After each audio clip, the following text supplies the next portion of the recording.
Bismillahirrahmanirrahim. Assalamualaikum warahmatullahi wabarakatuh.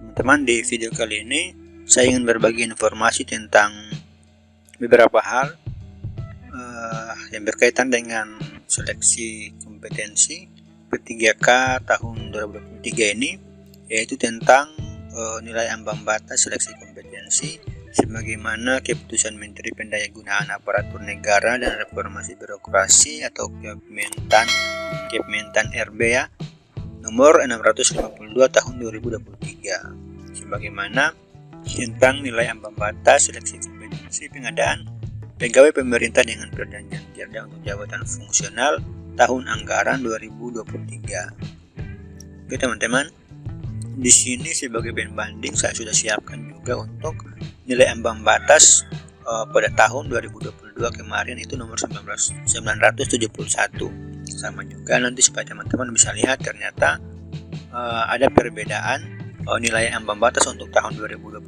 ini dengan tahun 2023. Nah, oke teman-teman, kita mulai dari yang 2023. Jadi kita langsung saja di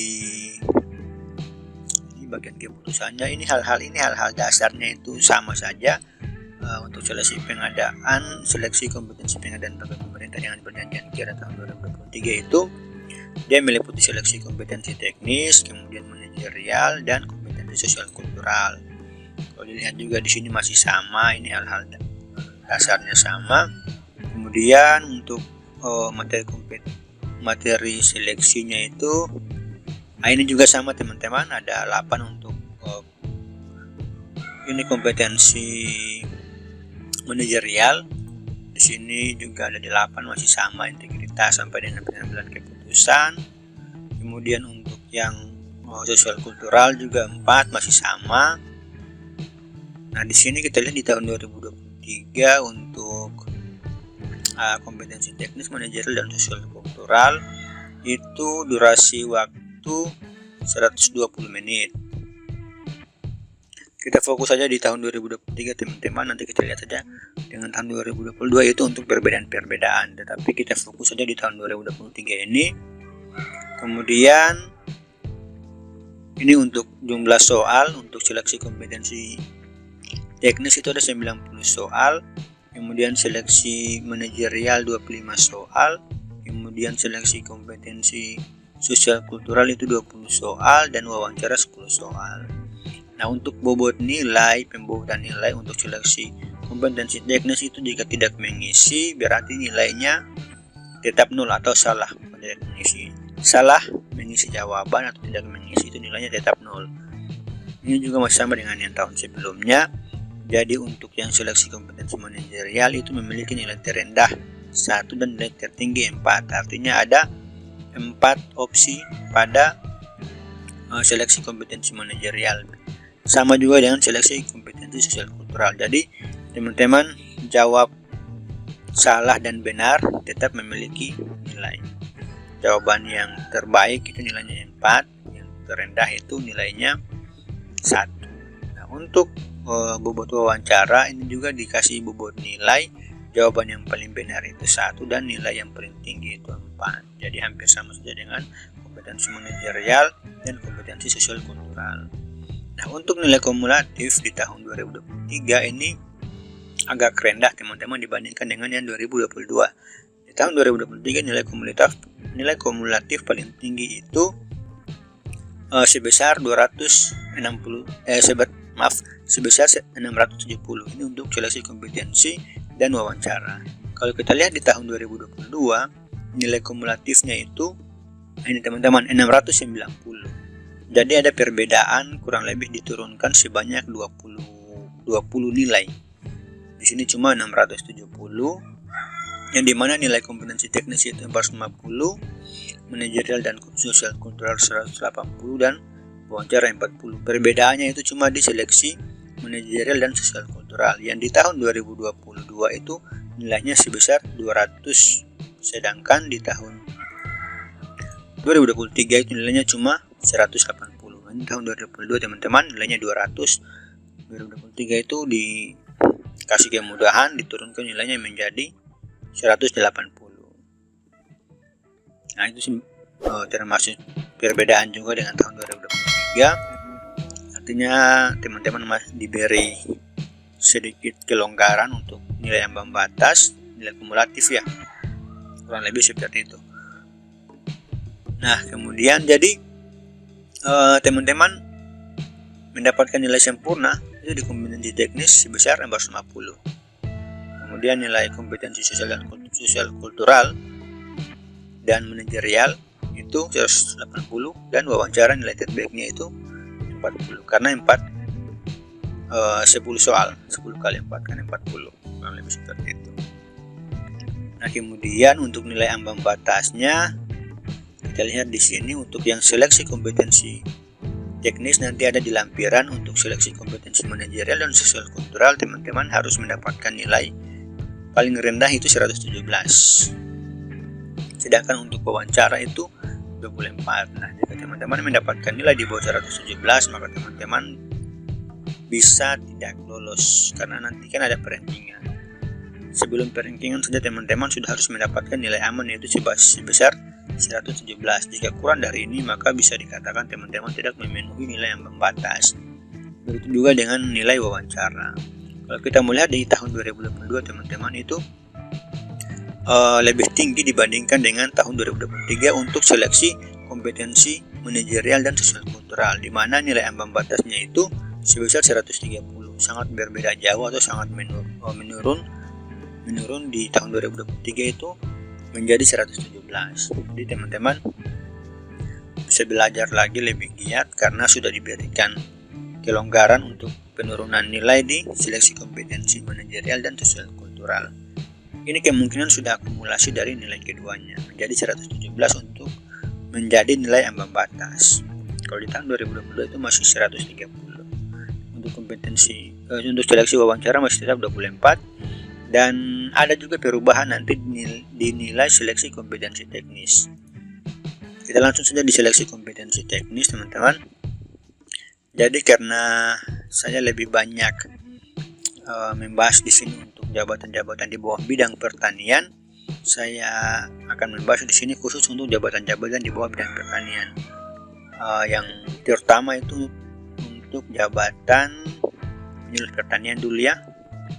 Penyuluh pertanian teman-teman bisa mendownload filenya ini di link deskripsi.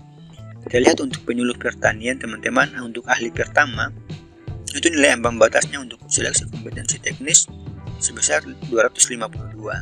Nah ini sudah berubah dengan tahun 2022 itu nilainya agak rendah.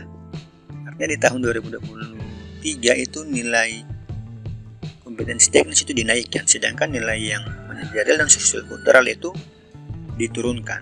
Nah kita lihat untuk tahun 2022 kemarin untuk jabatan penyuluh pertanian itu nilai kompetensi teknisnya itu ini teman-teman, untuk ahli pertama itu sebesar 248, sedangkan di tahun 2023 itu 252 penyuluh pertanian saja ini. Jadi dia mengalami kenaikan sebesar berapa ya, 48, 49, 54 lah, jadi dari 248 menjadi 252. Nah begitu juga untuk penyuluh pertanian kategori penyelia, mahir penyuluh pertanian juga sama.